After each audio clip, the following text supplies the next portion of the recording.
नमस्ते दोस्तों, मैं आकाश मिश्रा ट्रेड गुरु में आपका बहुत बहुत स्वागत करता हूं। आज हम लोग बहुत अच्छे टॉपिक के बारे में बात करने वाले हैं कि स्टॉक मार्केट होता क्या है। अगर आप नए हैं, आप स्टॉक मार्केट के बारे में जानना चाहते हैं तो आप बिल्कुल सही वीडियो पे आए हुए हैं। तो दोस्तों आगे बढ़ते हैं कि स्टॉक मार्केट होता क्या है। ये होता क्या है, इससे पहले हम लोग जान जाते हैं कि स्टॉक मार्केट चालू क्यों किया गया था। कंपनीज को बिजनेस ग्रो करने के लिए फंड्स की नीड पड़ती थी। पब्लिक उस कंपनी पे अपना पैसा लगाया करती थी और उस पैसे से कंपनी अपने बिजनेस को ग्रो करती थी। इसमें पब्लिक का क्या फ़ायदा होता था? इसमें पब्लिक का फ़ायदा ये होता था कि कंपनी जिस फंड से अपने बिजनेस को ग्रो करती है, उस कंपनी का प्रॉफिट आने के बाद अपने प्रॉफिट का छोटा सा हिस्सा अपने इन्वेस्टर को एज अ डिविडेंड दिया करती है, जिसको हम लोग डिविडेंड कहते हैं। स्टॉक मार्केट अपने नॉर्मल बाजार जैसा ही है। जैसे हम सब्जी खरीदने के लिए सब्जी मार्केट जाते हैं, वैसे ही कंपनी को अपने शेयर्स बेचने के लिए स्टॉक मार्केट आना होता है।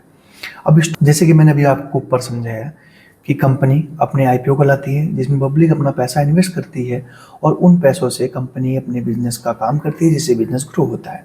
सिंपल सी चीज़ है। अब स्टॉक मार्केट में लेन बेच करने के लिए आपको किसी दुकान पर जाने की ज़रूरत नहीं है।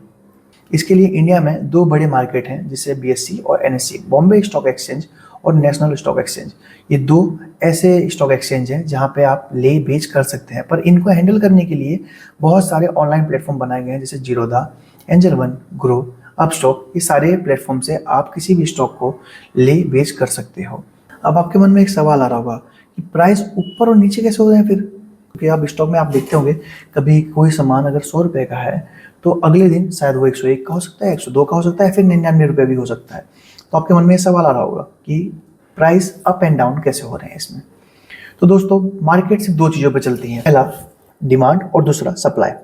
डिमांड यानी कि कोई भी स्टॉक का ज़्यादा डिमांड होने की वजह से उस स्टॉक का प्राइस हाई हो जाएगा, और कोई भी शेयर का डिमांड कम होने की वजह से उसका प्राइस ऑटोमेटिकली नीचे आ जाएगा। अगर मैं आपको सिंपल लॉजिक के साथ समझाऊं तो कोई कंपनी है जिसका शेयर बहुत ज़्यादा लोग बाय करते जा रहे हैं, जिसकी वजह से उसका प्राइस बढ़ता जाएगा, और अगर वही शेयर को बहुत ज़्यादा लोग मिलकर बेचते जाएं तो उसका प्राइस ऑटोमेटिकली नीचे आ जाएगा। सिंपल सा फॉर्मूला है स्टॉक मार्केट में, डिमांड और सप्लाई पे ही पूरा बाजार टिका हुआ है। आपके मन में एक सवाल और आया होगा कि क्या स्टॉक मार्केट रिस्की है?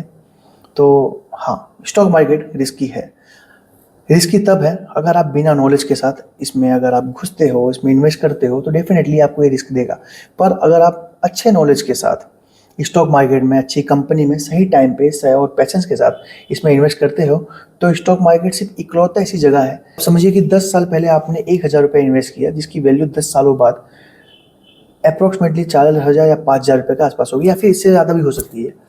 अगर मैं इसको कंपाउंड करके आपको बताऊं तो आप समझिए, आपने 1,000 रुपये को 10 साल पहले इन्वेस्ट किया 12% की ईयरली रिटर्न के हिसाब से।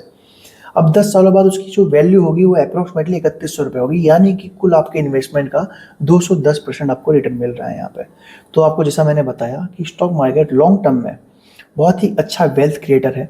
अगर आप इसको सूझबूझ से करें, समझ के करें, और अच्छे गाइड के साथ आप पूछ के, अगर आपको नहीं पता है तो बहुत से गाइड भी हैं, एडवाइज़र हैं जो आपको एडवाइस देते हैं, आप उनसे पूछ के इन्वेस्ट कर सकते हैं। अगर आपको ये वीडियो बहुत अच्छी लगी हो तो प्लीज़ मुझे सपोर्ट करिएगा, ताकि मैं और भी आगे ऐसी वीडियो बना सकूं। मिलते हैं दोस्तों अपने अगले टॉपिक के साथ कि स्टॉक मार्केट शुरू कैसे करें।